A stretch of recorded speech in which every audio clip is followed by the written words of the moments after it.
Hello and welcome to the next instalment in our Security Middle East magazine webinars. I have to apologise for the delay. We've been having some technical difficulties with cameras and whatnot. But thank you for your patience and welcome. We've got a really exciting and unique opportunity today. We're going to be exploring computer vision and surveillance, but we've got a couple of presenters working together to explain what they mean by truly intelligent surveillance systems. I'm joined by Issam Shabani, who is a head of pre-sales and business development for MVP Tech, and Mohammed Sheikh, who is a sales director for the Middle East at BriefCam. And both of their insights, both from an installment system integration and kind of a software element, will provide some really interesting case studies and feedback and examples of how computer vision can be supercharged by artificial intelligence, and how the organizations across the Middle East can elevate their security. So gentlemen, welcome to the Security Middle East magazine. I'll start with Mohammed. We know that BriefCam is a pioneer in this space, but would you mind just explaining what BriefCam is doing differently for making surveillance smart and AI-based? Sure. Thank you, Dan. Welcome, everyone. I am Mohammed Sheikh. So it stems from the human limitation of our cognitive abilities. Why BriefCam came into place is because our brains get tired. We get tired. There's only so much that the human eye can notice. BriefCam takes a comprehensive approach to video analytics, supporting multiple use cases across a wide variety of verticals, accelerating investigations, attaining situational awareness, and deriving operational intelligence. The analytics platform is packaged with different products to support the needs of different environments, such as VMS or file-based, or real-time or on-demand analysis. BriefCam's platform is a perfect trifecta of complementary solutions, empowering users to transform their video into valuable insights. For instance, our review module is able to accelerate forensics video investigations by reviewing hours of videos in minutes, sometimes even in seconds, because what it does is it pinpoints objects of interest such as men, women, children, vehicles, face recognition, license plate recognition, speed, direction, dwell time, and a wide variety of other such filters. We have the respond module, which is used to attain situational awareness. Everything that I mentioned previously with our filters can be used within the respond module as well, leveraging alerts to attain better understanding of what's going on in your environment and taking immediate action. And then finally, there is the research, which is our icing on the cake, the ability to drive operational intelligence through understanding the trending and the analysis of what's going on in your environment based on the same video data that you captured during your respond module. Whether a woman walked into a storefront and how long did she dwell, or your latest marketing campaign, what was the return on investment? Was it effective enough to draw in more people? These are the sort of things, these are the sort of questions that BriefCam can answer. This is how BriefCam differentiates itself in the market, transforming existing surveillance investments into actionable intelligence. In short, it's a technology that transforms unstructured video data into data that can be detected, extracted, classified, cataloged, in essence, giving structure to your unstructured data. Hope that answers your question, Dan. Yeah, very much so, Mohammed. Thank you for that. And I think it's a really interesting perspective that it's sort of not just looking at the security implications, but the competitive advantage as well. So my follow-up question there for you is, would you mind describing the technology advantages of using AI applications on computer vision in perhaps some different industries? Well, I mean, there's a lot of people on the line that subscribe to SME magazine, coming from a range of different industries: finance, retail, manufacturing. So any examples would be extremely helpful. Absolutely. So let me tell you the lay of the land. So there are about 1 billion cameras recording 24/7, whereas only about 30% of that is ever really seen by command and control centers, or ever actually displayed in command and control centers. And only about 1% is ever really seen by human eyes, and that too for health and safety compliance or investigating an event. But this is where BriefCam differs itself, because we believe that there's so much more value that we can add, because this 99%, which is recorded, kept for as long as the retention period is of a particular organization, and then those insights are scrubbed away and never seen again. Whereas what we say is you can add value to investigating events even faster. We could alert you on unexpected behavior. We could help you with traffic optimization, with resource planning. We could improve consumer behavior and demographics, improve upon guest experience. If people enjoy your environment, they'd be more inclined to return. And then, of course, with public health and safety compliance still being at the forefront, we can help you with that. You see, the beauty of AI is that it benefits all industries. AI using computer vision and machine learning and deep neural networks have the capability of improving processes across all verticals. But the usability of AI is definitely industry vertical based.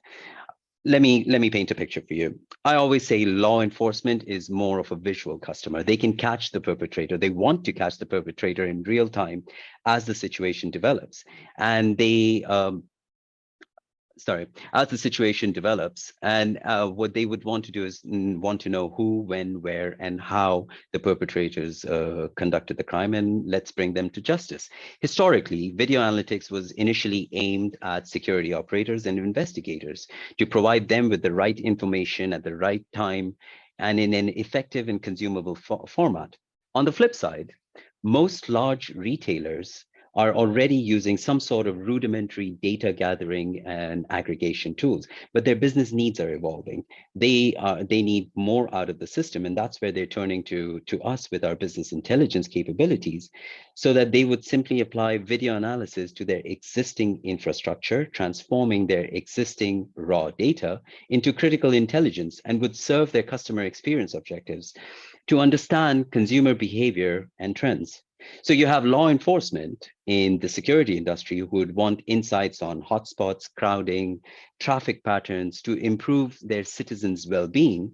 And on the flip side, you have retailers who want to map their customers' journey, understand their movement patterns, conduct unique visitor analysis, gather ROI information on their latest marketing activation, and turning surveillance from a traditional cost center to a profit center. Two very different verticals with very different objectives fulfilled by the same platform, using computer vision with their existing surveillance infrastructure. And this is how AI benefits people from different verticals. Thank you. Fantastic. Thank you for that. What we've seen in our research and the trend analysis, especially for the GCC countries, I mean, Qatar, Bahrain, Kuwait, Saudi Arabia, Oman, and the UAE, is that a lot of the governments and organizations are looking into the future and investing heavily in building local resources, especially in the tech field. Do you think that the region, the Middle Eastern region, has the human capital to cater for research and development? And in particular, down that stream, what's in BriefCam's roadmap? Right.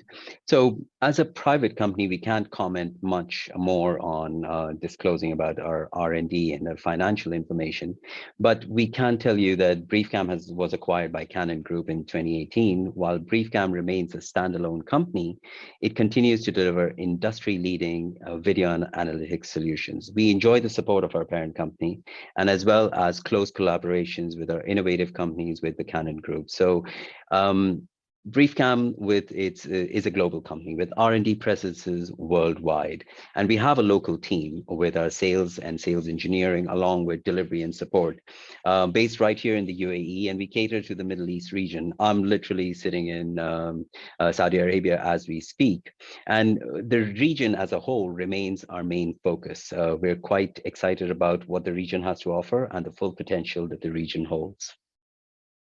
Fantastic, thank you. Now, having heard from the vendors themselves, let's hear a little bit from who actually installs BriefCam and other AI applications. System integrators are client-facing and vendor-facing, and they're normally in the inquisitive situation to try and make ends meet in the budget-conscious way. They recommend technologies, design solutions, build them and maintain them, and there's a lot of loads to carry in an industry that is changing rapidly. So let's explore that a little bit with Issam Shibani, the head of sales, pre-sales and business development for the Middle East and Africa. So Issam, welcome. My first question, just building on from some of the sentiments from Mohammed there, is the integrator workforce, especially when it comes to video analytics and surveillance, are they ready for AI deployment? Well, thanks, Dan, and thanks, Mo. I think Mo said everything. There's not much left for us to discuss. Thank you for covering the subject, from your perspective quite nicely, what BriefCam can do. I'm gonna touch the subject from an integrator perspective. I want to take this back a bit to the basics. So if you look at systems integrators in the region and generally anywhere, our job is, in a sense, to design, build, deploy, maintain these security systems for our clients. And this job is quite changing through the past few years and few decades. If you look at a system integrator 20 years ago, their specialty was more geared towards the analog side of things. Then IP cameras came into play, and IP cameras and complicated networks and all of those things. And then the integrators started doing more of hybrid systems, where they have a bit of a mix between analog and IP. And then fast forward a few years, you can say around the 2010s, 2011s onwards, these systems became more inclined towards the IP. And today, where we stand in the GCC in general, is that the migration between analog and IP is, let's say, almost complete. It's a big claim to say, but regulation has pushed the industry ahead, and most of these systems deployed are now IP. So analytics comes into play, and AI and computer vision comes into play. So normally, as we move towards IP, most of the systems integrators started hiring a different set of skills. So you started seeing electronics engineers, network engineers, electrical, CCEs, computer science, and all of those. And then today, where we stand is that most of the integrators, the vast majority of the integrators, hired from those different disciplines and try as much as possible to train them on how to deploy those systems. However, this might be a bit misleading, because even if you have all of those skills on board, it doesn't necessarily mean that you can deploy AI systems efficiently. And it doesn't necessarily mean that you can change them, upgrade them, configure them in an efficient way. And it also doesn't mean that you are in a knowledgeable position where you can go to your clients or to your consultants and recommend which type of systems they need to go with. So to answer you, back to the original question, I would say there are very few integrators right now that are geared to work in that environment. What's the difference between those who are equipped to work in AI and those who are not? I think the key is that many of those integrators have hired the right skills when it comes to software. So you can see some integrators have full-on software departments with skills that cater for a lot of the open source systems that the likes of BriefCam work with. Let it be CUDA or TensorFlow or any of those different tools that they have, in-house that allows them to work with the likes of BriefCam. And I think moving on towards the future, like I've told you about how things pivoted from analog to hybrid to full-on IP, I think we're in a phase now where we're going to have to pivot as integrators towards more of the AI space, where we have all of those skills on board, plus the software component that allows us to deal with the future. Okay, thank you, Issam.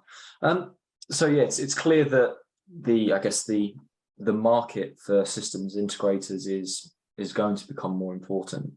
And I mean, the business case and examples that you've both shared already can give it incredible insights to the competitive advantage for focusing on something like this.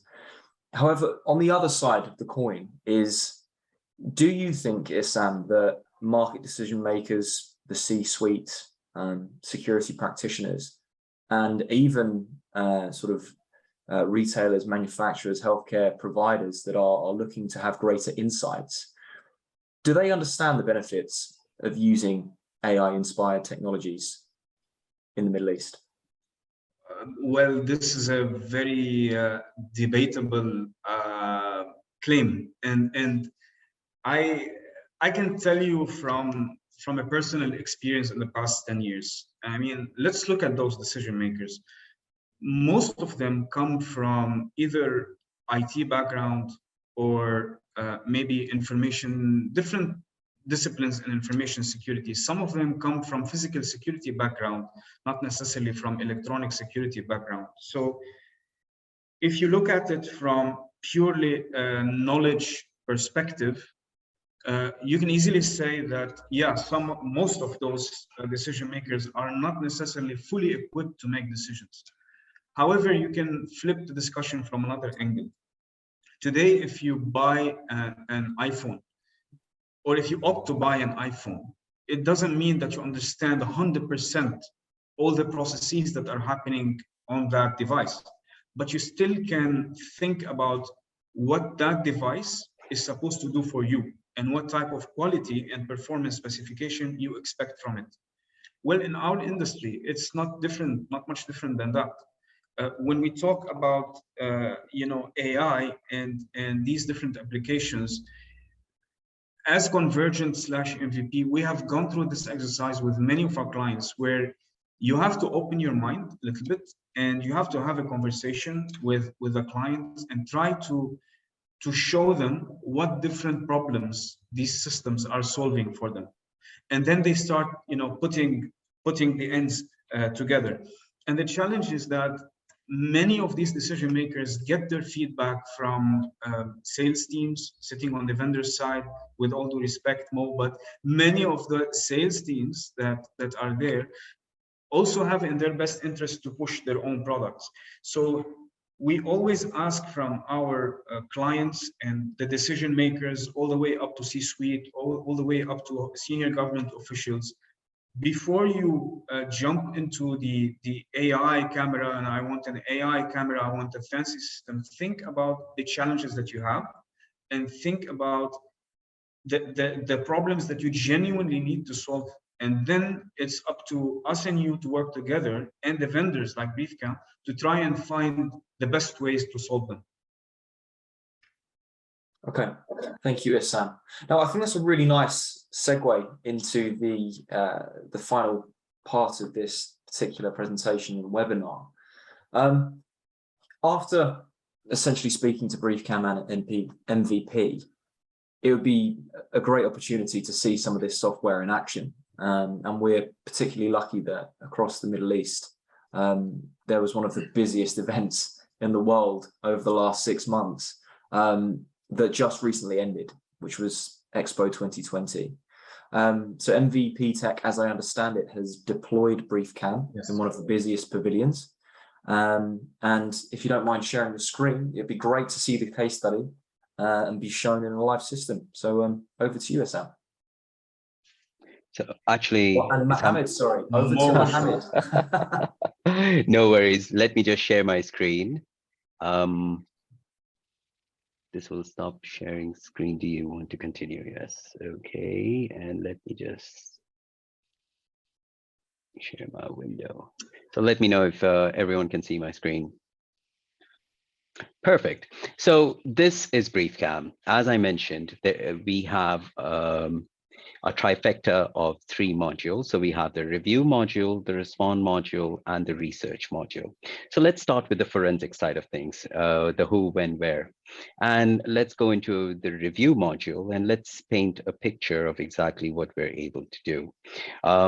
So what happens in BriefCam is the first thing you'll see is our video synopsis software. This is our award-winning software that truncates the time.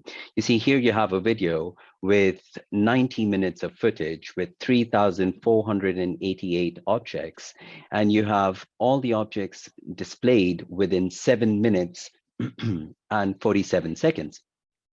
Now you can see that we're able to remove all the dead space between these objects. So you have something that appeared here at 10:03, you have a truck that passed at 9:57, and we don't want you to waste 6 minutes watching the dead space between the 2 objects. But this is where the fun begins, because now what we're able to do is we're able to then distill this video. So what I'll do next is, let's say the person of interest that we were looking for is actually driving a red car. Then I don't need to see trucks and buses. So what I'll do is I'll just go into my class module. I'll pick cars. I'll click on apply, go into my color palette and click on the color red. And automatically the software, the AI using computer vision, has distilled this video. From a 19-minute video, I'm able to show you all 272 cars that appeared on the scene in a matter of 45 seconds. And this is the power of BriefCam, because now you've been able to, you don't need to watch hours of video. We give you the results in minutes, sometimes even seconds. But let's say if we wanted to know exactly, the person of interest was actually not even driving on both sides, but he was driving just going north, then all I do is take my direction tool, click on apply, and now you'll see all the 138 cars that drove north. And if I were to further distill this down, then all I need to do is, let's say, catch all the guys who are driving on the shoulder. Click on apply, and now you'll see the 37 red cars that appeared on the scene in 19 seconds in the last 90 minutes that broke the law and drove on the shoulder. So this is how easy it becomes for the operators, for the end users, to exact intelligence out of their existing infrastructure. Let me change the scene a little bit, where we could go into an office break-in situation where we didn't even know what this person looked like. All we had was the image of the back of her head. Now, because of the camera angle, we never really got to see her face. So face recognition never lit up. But we have a very powerful forensics tool called appearance similarity. As soon as I click on appearance similarity, all similar appearing objects with a red top and a black bottom actually were displayed. And now we can see that in some of those instances, her face was in the direction of the camera. So what I can do is then select all of those, attach this to one image, click on apply, and remove appearance similarity. And you can now see that she is a real person of interest, because she has been coming to our environment more than one occasion. She was caught across cameras. She was caught once over here, 5 times on this camera, and 6 times in this one. And if I were to play one of those videos, you can actually see that the face matching actually picked her up from the original video. Now that we know that she's a real person of interest, what we can then do is select all her images. And what I want to know next is, who's the insider threat? So at this point, I will use my proximity tool and say, show me any other objects as in other people who she was close to in threshold of 2 meters or 6 feet for a minimum duration of 15 seconds. And as soon as I click on apply, it takes me back to the original video where we we found her to be a person of interest, and you can clearly see that she spent more than 15 seconds, and she was in proximity of about less than 6 feet or 2 meters. So this is how easy it becomes for computer vision and AI to add intelligence. Now, moving forward is our respond tool. So what we can do is then create rules. And when I create a rule, I can then put it on, I can have 3 different types of rules. I can have real-time alerts, smart alerts with the most detailed amount of information gathered, and then we can have people counting alerts. So let's say we do smart alerts, for instance, and we call it FR. Now what I'm able to do is do facial recognition on any one of these scenes. And I'm able to then run this rule continuously, run it once, run it daily, or run it on a weekly schedule. But for the purposes of this demonstration, I'll run it continuously. And now I can add face recognition. I can say anyone that I'm interested in, for instance, the woman in red. I can just add that watch list onto the scene, and automatically when that woman in red, the person of interest, reappears on the scene, I'm able to create this rule and get live alerts based on someone who was a person of interest. Which finally takes me to our research module, which is our icing on the cake. And for this, I would actually like to show you the actual dashboard that we captured from, and let me, yes, stop sharing. And let me now just move to, give me 1 second.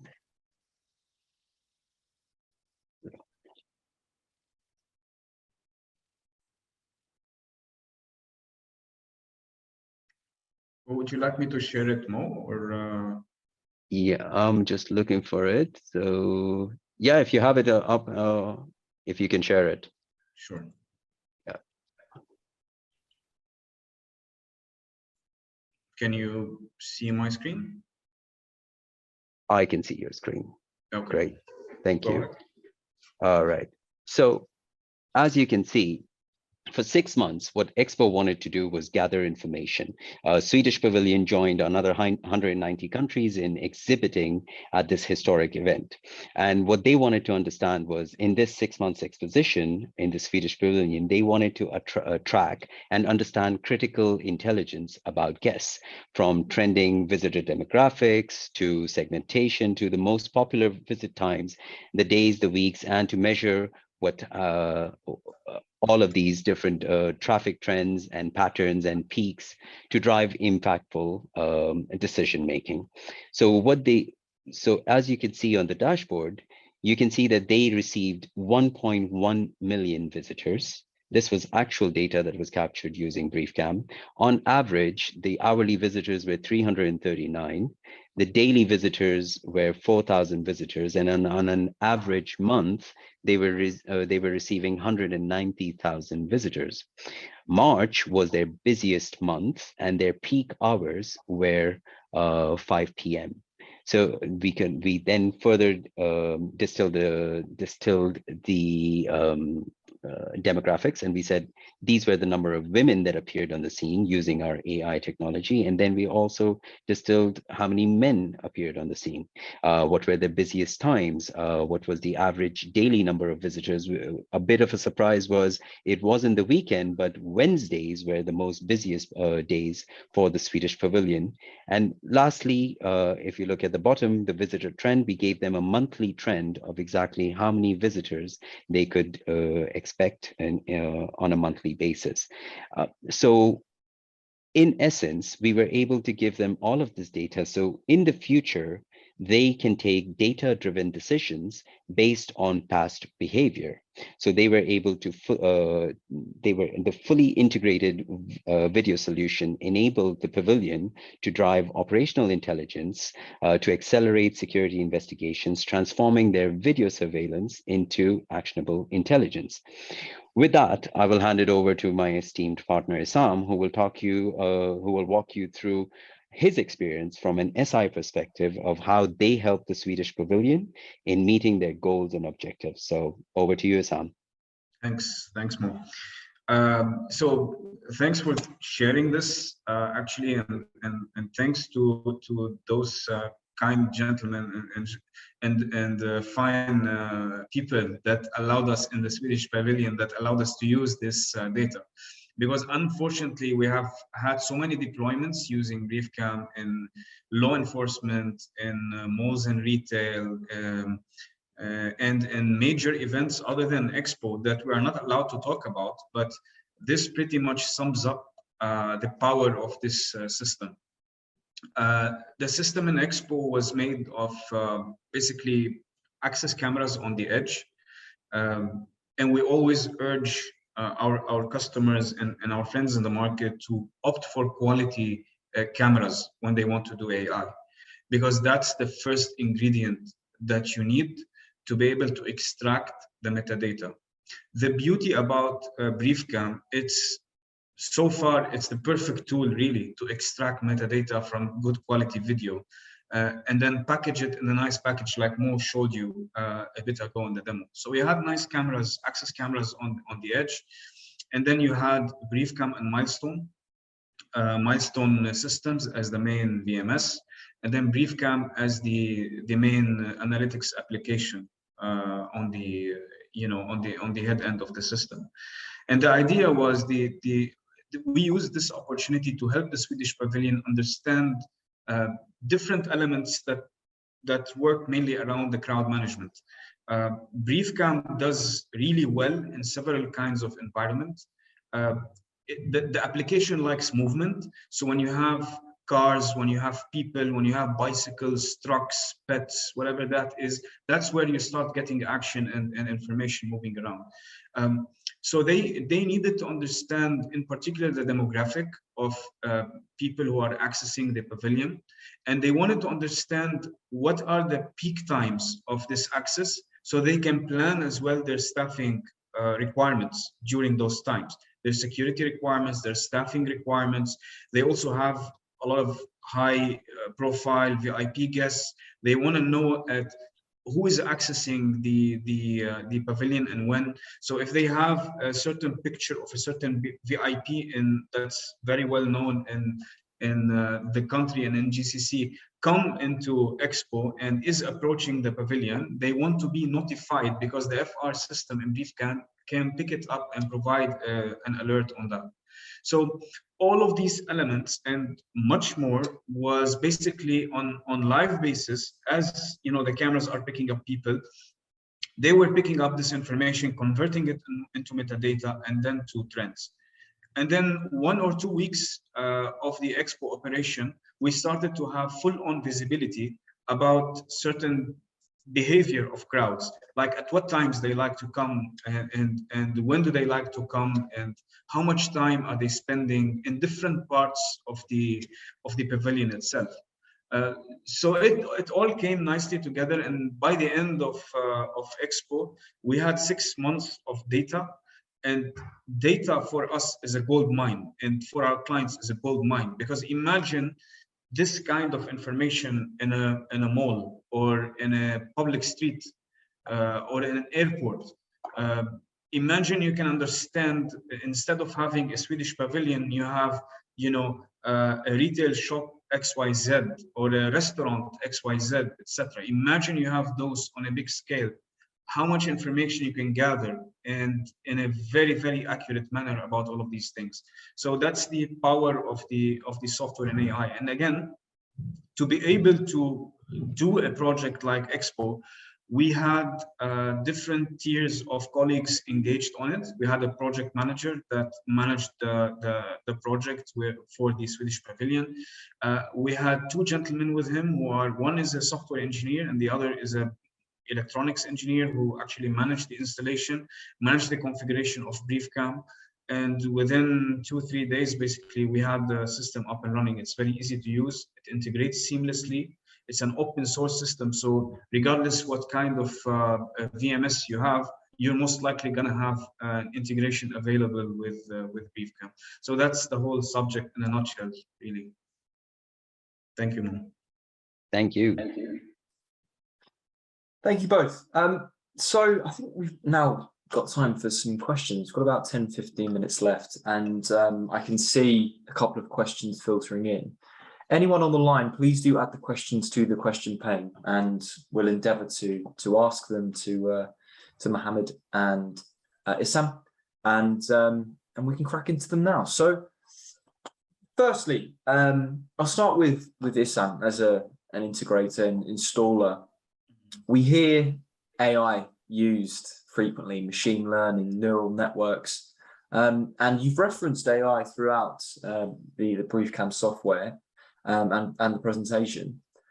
Where is the AI in these systems? And please don't be shy about kind of deep diving under the hood. We've got a lot of technical people on the call that are interested in accuracy, system efficiencies, false alarms, and things like that. So if you can provide any insight to what you mean by AI and how it's used in this software. Well, I'm not going to be shy about it, and I'm going to have to be brutally honest about it as well. Most of the stuff that we have been discussing during this nice webinar, and what most, let's say, vendors in this space refer to, is not artificial intelligence in its academic sense. It's more of pattern recognition. It's using a lot of open source tools that look at the images in the video and analyze what's happening on the pixels, basically on those images. Let it be an image or a video. They look at each frame, and then they look at the pixel changes, and they extract information from those pixel changes and those images. And then they take this information and they tag it with certain, elements, like Mo was showing you cars that are red, or females that are, wearing red tops and black bottom, whatever that is. So they tag, the intelligence is tagging the right thing or the right object with its right description, and then training the system on how to learn it over a period of time. So that's a lot of intelligence that goes into these systems. And that's a lot of work in the back end, in collecting all of those information. And then there's a lot of work on the front end so that, Mo can show us these nice dashboards where everything is summarized. So it's a lot of pattern recognition. It's a lot of image and video analysis, and we're becoming increasingly very active and very good at doing it. And the vendors like BriefCam are opening up these systems for us to really work with them seamlessly. But artificial intelligence, in a sense of having something like a robot that's that a robot that walks and talks and is your personal psychiatrist. No, we're not yet there, but we're making progress. Okay, thank you, Issam. I mean, the term artificial is definitely overused in our industry massively, but I'd be kind of terrified to see how long doing all of the stuff you see in this dashboard might take without the support of the software. It would take a very, very long time to firstly record it, but then analyze it. So yeah, artificial might be the right word to use there. Just building on the question there, one question has come in here, and I'll pose it to Mohammed. It says, in percentages, how reliable is the software using analytics against false alarms? And he gives a good example in the question where it says in low lighting, rain, and things like that. How do you make sure that the system itself is fairly efficient and reduces false positives, false negatives, and things like that? Absolutely, Dan. So we aim for 95% and above. No system out there is going to say we're 100% confident, because no one can deliver on that promise. We all aim for 95% and above, with a false alarm rate of 98%, or a false recognition rate of 98% and above. Therefore, we are extremely accurate. And one of the reasons why BriefCam enjoys its reputation is no one else can do what we do with the accuracy that that we do. I think as part of that question, there was also a part about animals and how accurate we are about animals versus people. And if I were to actually steal the screen again, I'd like to actually demonstrate of how we can even, we have a class called animals that we can actually display. So yeah, of course, go for it. Let me share my screen on that one. Yeah, there it is. So if you can see if you can see my screen, I'm sorry, everyone else is, yeah, perfect. So what you have is a street scene right here, and you have a very busy street scene. And in this one, this was a real case in the US. We were, the police was notified that when they were looking for that person of interest, the neighbor's dog was barking. So police picked up on that and they said, oh, could you describe the dog? And he said, yep, the dog looks like so and so and so. So very quickly, the first thing the police did was go back into our software, click on the filter animals, click on apply. And now what the computer vision has done is actually remove all cars, people, any other objects that were captured on the scene. And now you have nothing but animals, dogs, birds, cats walking around, and maybe a couple of rats as well. So the software is very, very powerful the way that it is. And I've demonstrated this feature to even some of the law enforcement customers in the Middle East who particularly asked for this in a meeting, and it's a great seller for us. So I hope that answers that question. Yeah, absolutely. Thank you. I would certainly agree. It's that 95% threshold of accuracy is a number that I see frequently with a lot of organizations and academics as well. It's almost impossible to get 100% accuracy every single time with the amount of variables in a system and things like that. We might get there one day, but yeah, very, very interesting that you can see all of the animals and floating around on screen as well. I've got a follow-on question for Issam, and it's coming from the audience here, and it's about how easy is this type of software to install or configure and use? Can any sort of use case be applicable for something like BriefCam? So it takes a bit of training, I would say, to begin with. These types of systems are not something that you can take out of the box and master in one day. You have to invest a bit as a systems integrator in training engineers on how to deploy them.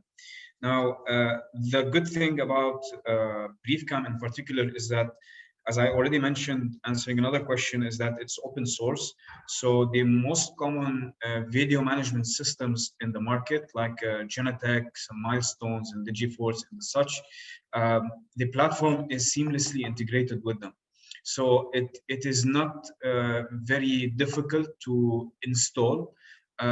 However, what we always tell our clients, our partners, our friends in the market is that BriefCam is very sensitive when it comes to the design phase. So when you select your hardware, when you want to identify how you're going to use the software, that's where you need to put in a lot of effort to understand what are you going to use BriefCam for. And then your installation, if you get that right and you get your hardware right, your installation will be seamless and easy, and you shouldn't go through any problems. But if you start with buying the Ferrari to go to work, it's gonna disappoint you a little bit. So it has to be designed in the right way, and it can be used in the right way, installed in the right way with no issues. You know, Issam, as they say, right? If you fail to plan, you plan to fail. Yeah, good one. Exactly. And just one follow-on question there for you both is: are there any minimum requirements for the level of bandwidth or camera quality that is just a sort of baseline for this type of software to be installed? Mo, would you like to answer that? So in terms of camera quality, so anything 4 CIFs and above, we're able to provide basic analytics. So we could do the man, women, child, and all of that. For facial recognition, we advise to be 1080p and above, Super HD. Okay.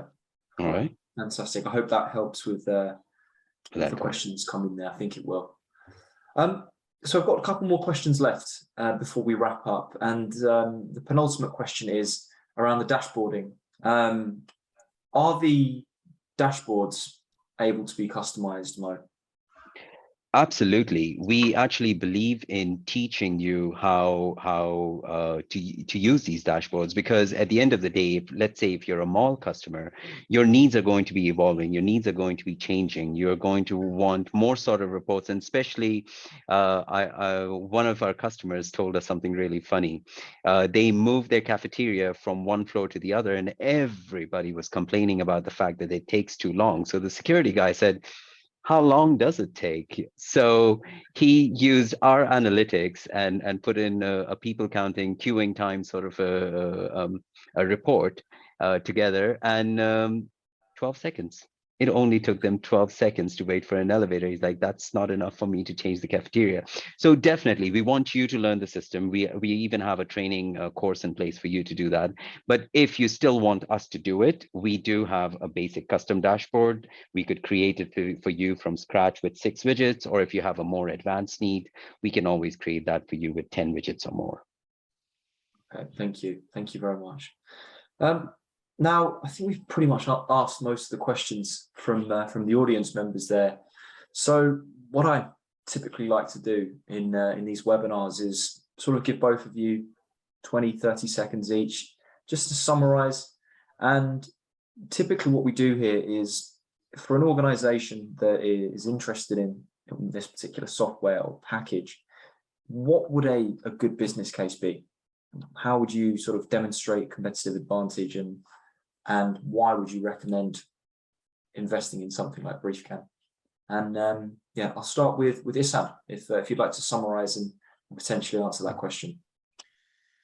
So I think we have a very nice opportunity at our hand at a nascent stage in this technology, and we're still just starting to explore how powerful these things are. We have a good opportunity to start talking to different stakeholders, not just security or not just operations. We have an opportunity to generate a lot of metadata and start having conversations with HR, with marketing, with operations, with security, with the C-suite level, and provide the wealth of this data to them, and provide the depth that this data can give them and enhance their decision making.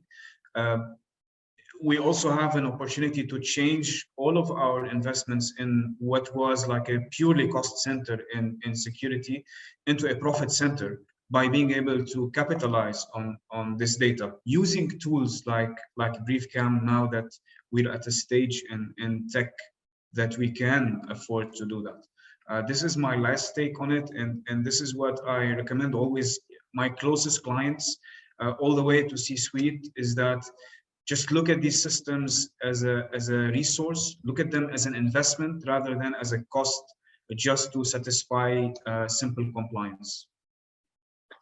Thank you, Issam. And Mo, what about yourself?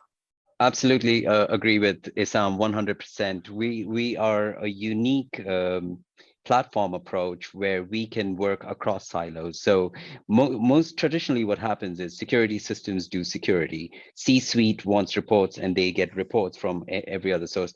Rarely do you find the crossover between the two, where we cater to a broad spectrum, where we could help security. Of course, we could help them with forensics analytics. We could help them with real-time alerts on abnormal behavior. But when it comes to the C-suite, we can actually gather all that data, combine it, and then they could actually take data-driven decisions across silos, making it a very innovative and extensible platform with a very flexible architecture, whether it's a deployment that you just need in one location or you need a citywide deployment.